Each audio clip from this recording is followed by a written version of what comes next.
Eh bien bonjour à tous les amis, j'espère que vous allez bien. On se retrouve aujourd'hui pour un nouveau débrief.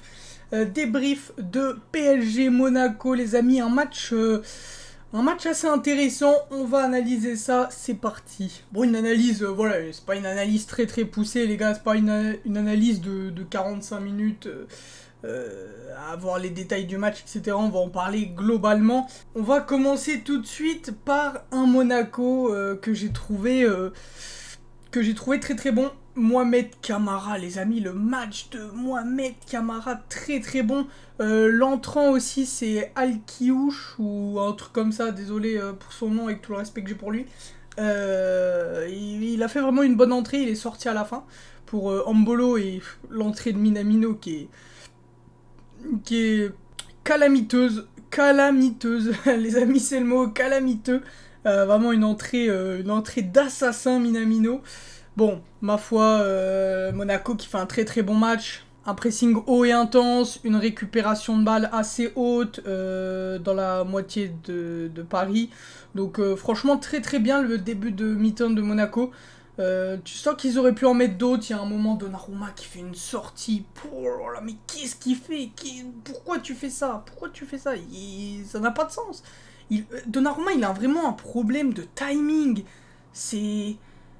Je sais même pas comment expliquer. Ça lui arrive souvent, là, depuis l'Euro. Et c'est sorti de balle. Et heureusement que... Avec tout le respect... Bon, elle est pas évidente, c'est vrai. Mais est-ce que si c'était pas un autre attaquant type Lewandowski, un Benzema ou quoi, est-ce qu'elle serait pas au fond? Parce que là, la sortie... Ah ouais, là, non, la sortie de Donnarumma, c'est aberrant. Et non, Monaco qui a été très bon, à part le penalty concédé à la fin, malheureusement. Bon, il y a totalement faute, hein, il y a totalement faute, penalty mérité, mais c'est dommage de faire une faute comme ça à la fin. Parce que tu sens qu'ils avaient un peu de réussite aussi. Paris qui met 3 poteaux, je crois. Un de Mbappé, un de Messi, un de Hakimi, peut-être un d'autre, mais je l'ai plus en tête. Et ouais, non, Monaco qui a eu un peu de réussite. Donc c'est dommage de concéder un penalty comme ça. Et puis maintenant, pour parler du PSG, les gars, un PSG complètement en dessous de ce qu'ils ont montré ces quatre derniers matchs. Un PSG méconnaissable, pour le coup. Les trois devant qui n'y étaient pas, mis à part peut-être Messi, qui a fait il a pas fait un très bon match, mais c'était peut-être le moins pire. Peut-être Neymar aussi, mais Mbappé qui était vraiment pas dedans, j'ai trouvé. On en reparlera après de Mbappé. Les meilleurs pour moi côté parisien, c'était vraiment Verratti et Nuno Mendes. Encore une fois, Nuno Mendes, les amis. Nuno Mendes, c'est impressionnant. On en parle à chaque fois dans les débriefs, mais Nuno Mendes, c'est très fort, les gars. Verratti qui a fait un plutôt bon match aussi. Renato qui était perdu, qui faisait zéro prise de risque, zéro technique au milieu de terrain. Il était un peu perdu. Il y avait un peu un décalage avec Verratti. Et tu sens qu'avec Vitinha, il commençait à se créer quelque chose et il se partageait les tâches, etc. Donc ça a pu peut-être, je sais pas. Je sais pas après, est-ce que si Vitinha aurait été là, est-ce que ça aurait tout changé? Je pense honnêtement pas. Mais c'est vrai que des fois tu sentais que quand Verratti décrochait pour récupérer le ballon et monter comme il fait d'habitude en défense, bah il y avait un gros trou dans le milieu de terrain et t'avais le bloc bas du PSG. Et de l'autre côté, t'avais le bloc haut, donc les trois attaquants, et il n'y avait personne pour prendre l'espace du milieu où il y avait un énorme trou au milieu. Donc voilà. Et c'est vrai que le pressing de Monaco, c'est aussi ce qui a déstabilisé un peu l'équilibre parisien. Donc c'était vraiment bien joué de la part de Monaco. Et puis ouais, pour parler un peu des trois devant, Mbappé qui a vraiment eu du mal pour le coup. Mbappé qui a fait des choix très peu efficaces. J'ai trouvé qu'il partait beaucoup moins dans la profondeur que contre le dernier match contre Lille, où j'en avais parlé déjà dans le débrief, que j'ai trouvé que Mbappé prenait beaucoup plus la profondeur que les matchs d'avant pour le coup. Et là, bah, là il est pas parti trop, je sais pas, il était pas servi, il arrivait pas, que des choix. Il y a un moment, tu sens qu'il peut peut-être la centrer parce qu'il y a 2-3 mecs au centre et il décide de tirer une frappe vraiment pas ouf. Tu sens qu'Mbappé était vraiment pas dedans, des mauvais choix, du mal à faire des différences en attaque. C'était compliqué, même à la finition, c'était pas ça. Ils ont un peu buté sur Nubel, le gardien de Monaco. Donc, bon, un peu de réussite pour Monaco aussi. Donc, bon, c'est cool. Hein. Après, on peut parler aussi, bon, je l'avais dit ça dans les autres débriefs, vous pouvez regarder, mais j'ai dit attention, parce que même si le PSG, enfin, même si Lille en prennent 7 et ils prennent un score de tennis contre le PSG, j'ai dit attention, le PSG, ça se voit, c'est très facile à mettre en difficulté dans la défense. Et on l'a vu aujourd'hui, Paris qui a été mis beaucoup plus en difficulté que les autres matchs. Notamment le premier but où c'est Voland, je crois, qui part dans la profondeur, qui est servi. Et puis, voilà, ça peut faire mouche. Mais même défensivement, tu sens que tu peux très vite les mettre en danger, Paris. Après, c'est sur un match, ça veut rien dire, ça peut très vite se solidifier. Mais il faut pour Paris un défenseur. J'ai vu qu'il s'était sur Disasi apparemment, peut-être Skriniar, mais Skriniar je crois que l'Inter voulait pas, donc je sais pas ce qui va se passer. Mais pour moi il leur faut un défenseur central à tout prix, parce que Mukiele c'est un peu... Mukiele on sait pas trop, c'est bon, mais est-ce qu'en LDC ça va faire le taf, etc. On sait pas. Ramos, c'est s'il se pète avant la LDC, ou même sur son côté, s'il y a un Vinicius, etc. Va falloir qu'Hakimi il travaille, parce que Ramos c'est pas le Ramos Prime, donc ça peut être très vite difficile pour lui de son côté. Kimpembe que j'ai trouvé vraiment pas mauvais pour le coup, et Marquinhos, tu sens que ces derniers temps là, depuis même un petit peu avant le Real, c'est pas du grand Marquinhos, donc espérons qu'il revienne à son meilleur niveau forcément. Je l'avais déjà dit dans les précédents débriefs, mais c'est vrai que je l'ai trouvé beaucoup moins dedans depuis le match contre le Real. Donc on verra bien s'il arrive à se remettre au niveau. Et puis non, Monaco qui a fait un très bon travail offensif et même défensif, et le PSG qui était mis en difficulté assez rapidement dans la profondeur. C'est aussi le risque quand tu joues trio avec une défense à 3.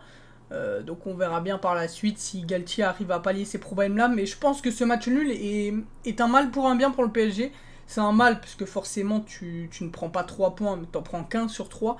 Mais c'est un bien parce que quand tu vas arriver en LDC, tu vas te confronter à des équipes qui sont beaucoup plus fortes. Et quand tu as des équipes en Ligue 1 qui sont capables de te mettre en danger, ça veut dire que tu as des failles. Dans ton équipe. Du coup, ça va permettre de pallier ces failles-là.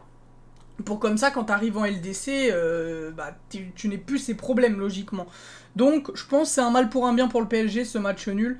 Parce que s'ils avaient déroulé contre tout le monde, t'arrives en LDC, tu tombes contre une équipe qui te met en difficulté, je sais pas, je dis une connerie, mais parce qu'ils pressent beaucoup, ou qu'ils te prennent très haut, et t'as du mal à gérer ces offensives-là, parce que en Ligue 1, il y a personne qui fait ça et qui te met en difficulté sur ça.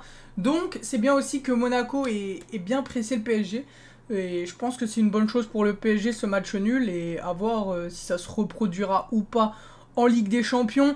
Après, en Ligue des Champions, le PSG n'a pas une phase de poule très compliquée. Honnêtement, je les vois dérouler en phase de poule. On reparlera des phases de poule peut-être dans une prochaine vidéo. Mais en phase de poule, personnellement, je les vois dérouler, à voir maintenant en phase finale, en phase éliminatoire, où là, ça va commencer à être peut-être un peu plus compliqué. Et c'est là, de toute façon, c'est là qu'on les attend, Paris. C'est en phase éliminatoire, c'est en LDC, c'est gagner la LDC. Le championnat, c'est les mains dans les poches, hein, c'est tranquille. Là, ils ont une très bonne équipe où ça joue bien. L'année dernière, avec Pochettino, ils gagnent le championnat assez facilement, alors que c'était désastreux. Honnêtement, le niveau de jeu était vraiment pas ouf. Donc, c'est une bonne chose, à voir ce que ça donnera par la suite. Et puis, ça arrive d'avoir des difficultés sur un match. Neymar, Messi, Mbappé, etc. Le PSG n'est pas finito parce qu'ils ont fait un mauvais match. Ça veut rien dire, on va pas juger sur un match.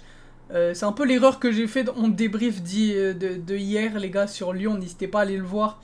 C'est vrai que dans mon débrief de Lyon, j'étais un peu sur les nerfs et j'ai tapé un peu sur Toko Ekambi, Peter Bosz et Thiago Mendes, alors que c'était un match. Il n'y a pas de quoi s'affoler sur un match.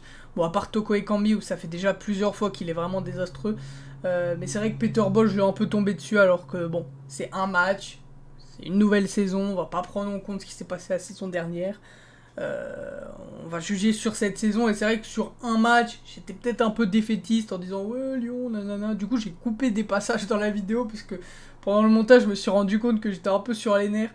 Donc c'est pour ça, je vais pas trop parler à chaud pendant les matchs de Lyon. Bon bref, je sais pas pourquoi je parle de Lyon, c'est pas le sujet. Et pour revenir à Paris, c'est qu'un match, y a pas le feu. ça va revenir. Je pense qu'ils vont dérouler les prochains matchs, honnêtement. Je m'en fais pas pour eux.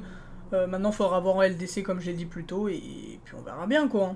Pour l'histoire du penalty maintenant, les amis, le penalty c'est compliqué parce que Galtier dit que Mbappé est le numéro 1, mais c'est Neymar qui l'a tiré hier. Alors pourquoi Mbappé, trop de pression, il s'est rendu compte que Neymar était meilleur que lui et que c'était mieux à Neymar de les tirer parce que si dans un match à importance, si dans un match important, il y a un penalty et que c'est lui qui le tire et qui le loupe, ça va le déchirer. Alors que si c'est Neymar, ça va peut-être un peu atténuer les choses. Est-ce que c'est parce que c'est Neymar qui a provoqué la faute? Est-ce que c'est parce qu'il se sentait pas de le tirer ou c'est parce qu'il voulait le laisser à Neymar juste comme ça parce que c'est lui qui l'a provoqué, etc. Peut-être, je sais pas. Est-ce que c'est 1 sur 2? Est-ce que... Je sais pas. Honnêtement, je sais pas, je pourrais pas m'expliquer, mais c'est vrai qu'il y a un flou au niveau de ça, au niveau des pénaltys, puis même, tu sens les 3 devant, même l'équipe, elle est pas... Je sais pas, elle est pas soudée, elle est pas ensemble, tu la sens pas collectif, tu la sens pas... Enfin, tu l'as pas senti en tout cas sur ce match, sur les autres ça se ressentait moins, mais sur ce match c'est vrai que t'as pas senti une solidarité, donc on verra dans les matchs importants en LDC, c'est surtout ça, parce que bon, la Ligue 1, si t'es pas soudé pendant un match, c'est pas le feu. Mais il faudra voir quand même en LDC, voir si l'équipe reste bien soudée, parce que c'est vrai que quand tu regardes le Real ou jouer ou quoi, c'est une équipe qui est... Tu vois, ça s'emboîte comme une famille, et c'est vrai que tu ressens pas ça sur le terrain du PSG, en tout cas sur ce match-là. Donc on verra bien par la suite, encore une fois, on va pas juger que sur un match, ça arrive. On débriefera le prochain match du PSG qui est contre Toulouse. Donc attention, Toulouse qui a perdu à Nantes, la 3-1. On verra si Toulouse est capable de mettre en difficulté le PSG, honnêtement... j'ai du mal à y croire, mais hâte de voir quand même ce match. Je sais pas si je pourrais le regarder, parce que... Si, je pense que je pourrais le regarder. Parce que, en fait, c'est des matchs qui jouent tous le mercredi, mais Lyon joue à 19 h. Donc je serai pile à temps pour Paris. Donc je regarderai Paris et il y aura un débrief. Et puis voilà, tout simplement. Est-ce que j'ai abordé tous les points? Je pense. Bon, il n'y a aucune conséquence pour ce match. Hein, à part en LDC, il faudra voir. Mais bon, pour ce match, il n'y a pas le feu. Ça arrive de faire des matchs en dessous. Et puis, hâte de voir les prochains matchs de Paris. Voir s'ils vont dérouler comme les 4 derniers matchs. Les amis, merci d'avoir regardé ce débrief. Prenez soin de vous, des bisous, à bientôt dans un nouveau débrief. Donc ce sera Auxerre-Lyon et Toulouse PSG. Donc ça sortira jeudi et vendredi, je pense. Et samedi, débrief de Lyon-Angers et Paris, qui jouera contre Nantes le samedi aussi, donc il y aura 2 débriefs, peut-être un débrief le dimanche et un débrief le lundi, ou alors ce sera lundi, mardi, je sais pas. Mais là il y a full vidéo débrief qui arrive les amis, j'espère que ça vous plaît. D'ici là, portez-vous bien, prenez soin de vous, des bisous, bye tout le monde.